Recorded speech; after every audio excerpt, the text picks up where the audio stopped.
Alright, hello everyone and welcome to NFL Discussion. I'm your host and NFL enthusiast, Dougie Doug. In today's episode, I'm going to be discussing Sunday, Week 7 of the 2023 NFL season.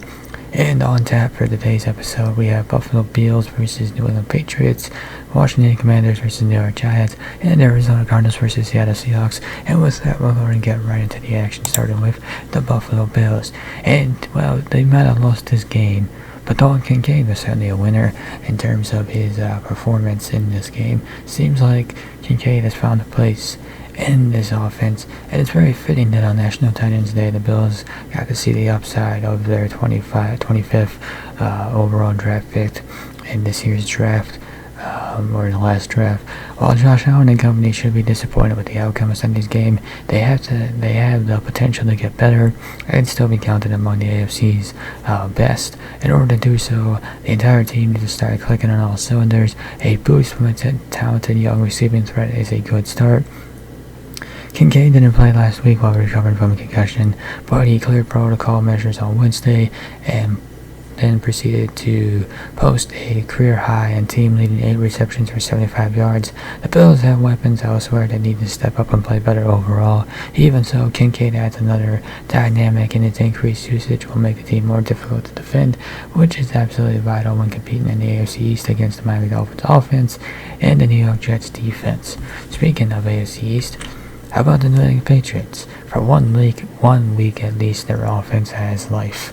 And while head coach Bill Belichick's planned approach to all post-game press conferences is the stuff of legends, he would have been well within his rights if he had decided to change things up and quote perhaps the most famous scene from The Wolf of Wall Street. With Sunday's victory over the Bills, the Patriots may have saved a season that looked to be over. They owned a 1-5 record going in. The offense looked listless. The defense wasn't up to Belichick standards. The Pats didn't look anything like the teams that Belichick had previously coached. As a result, questions arose about whether Belichick would be done as head coach after the season. Coincidentally, a report did surface early Sunday that Belichick had quietly agreed to a new multi-year contract in the offseason, according to NFL Network's Ian Rappaport. The Patriots responded to all the negative coverage. Initially, Belichick's squad built a 22-10 fourth-quarter lead. Granted, the Bills did come roaring back with 15 unanswered. Still, New England dug deep and pieced together an 8-play, 75-yard touchdown drive with only 2 minutes remaining to secure the victory. At 2-5, the seasonal outlook isn't good. Season still might be over. However, this team hasn't given up. They're still playing hard. A victory against the Bills, with winnable games against the Commanders and Colts coming up in the next week. The next week contest indicates this season might not be as bad as portrayed going into Sunday. It doesn't mean they're going to turn things around and make a run to the playoffs, but it just also doesn't mean that they're going to have as dramatic of a losing record, if that makes any sense. Washington Commanders. Sam Howell still getting sacked way too much. One game is a concern. 7 games is a trend, and through 7 games this season, opponents have sacked Sam Howell a league high 40 times. To understand how bad the protection issues are, think about David Carr and the expansion Houston Texans. They have the league record for sacks allowed at 76, with 10 regular season games left to play. An average of 4 sacks per game will break the record, and Washington has surrendered at least that many in every contest so far. The Commanders' offensive line understands, or should understand, it needs to do a better job of its communication and execution. A bigger problem also arises because this season is there's also a bigger problem arising too, because this season is an evaluation period where Howell, a first-year starter, found in a long-term security. He's not a first-round pick. Washington can't get into another season with the 2022 fifth-rounder at the helm if the organization doesn't have a clue what it has on the quarterback. But a complete elevation is going to be hard to make if the quarterback can't stay upright. It's amazing he hasn't gotten injured. Not trying to jinx him, but you think about taking that many sacks, you think he would get hurt at this point, so I guess give him credit. He's able to pick himself off the field every time he gets hit, but ultimately you'd like to see him not get hit as much. New York Giants, Tyrod Taylor showing what works for the Giants offense.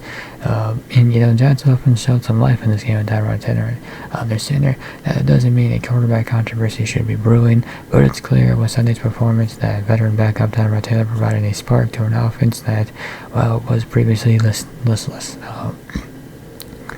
Taylor threw up a pair of touchdown passes, drove the ball deep, and minimized some of the deficiencies seen along the Giants' offensive front. One of the biggest differences was Taylor targeting rookie wide receiver Jalen Hyatt and fully utilizing the third-rounder's vertical speed, which resulted in a 42-yard reception. Jones, standing as a starting quarterback, shouldn't be in danger, especially given the money paid to him.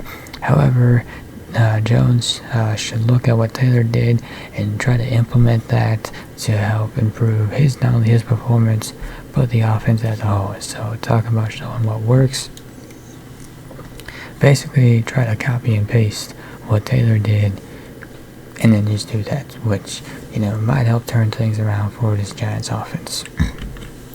Arizona Cardinals. So they might want to take a look at Clayton Tune before Kyler Murray returns. The Cardinals did designate Murray for return earlier in the week, and he's already back on the practice field.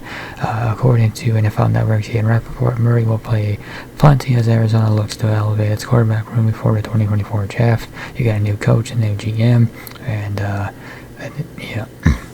new coach, new GM, and in a full assessment of the quarterback group, the Cardinals should also take a look at another guy in their quarterback room, and that's Clayton Tune.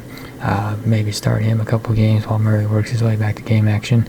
Now, Tune isn't going to beat out Murray for the starting job, and he's not going to discourage Arizona from selecting a quarterback in a supposedly strong draft class, but he's perhaps the number 2 single caller of the team's future. Joshua Dobbs turns 29 in January, and his contract will expire at the end of the season. Furthermore, he's been struggling mightily in recent weeks, completing fewer than 58% of his passes in each of the previous 3 contests, and thrown for 2 touchdowns and 3 interceptions in the same span. The Cardinals should do a full elevation of the quarterback depth chart beyond how they plan to move forward with Murray, which circles back to the point of starting Clayton Tune. I think you've already seen all that you need to see out of Josh Dobbs. There's no... He showed all that he has to offer. Why not see what Clayton Tune has to have here? 1-6. It's not like you're going to be making the playoffs. Seattle Seahawks, and despite what the stats say, their defense is actually pretty good. So the Seahawks went into Week 7 with the 28th ranked pass defense and a middling unit in scoring 18th and total yards 16th. So from a statistical standpoint, it would take the Seahawks field a mediocre to below average defense, but they've shown improvements over the past few weeks, specifically in pass coverage. After Seattle gave up 216 plus yards in each of its first 3 games, the team hasn't allowed more than 168 yards through the air in its past 3 contests. For context, the Seahawks played a couple passing attacks that ranked 25th or worse in passing yards per game in their past 3 contests, but they slowed down Bengals quarterback Joe Burrow a week after his best performance in the season. By the way, Seahawks quarterback Devon Witherspoon looks like a viable defensive rookie of the year candidate with 31 tackles, 2 for loss, 2 sacks, 8 pass breakups, and a pick 6. And with that, that will conclude this episode of NFL Discussion. If you enjoyed this episode, be sure to hit that like button down below.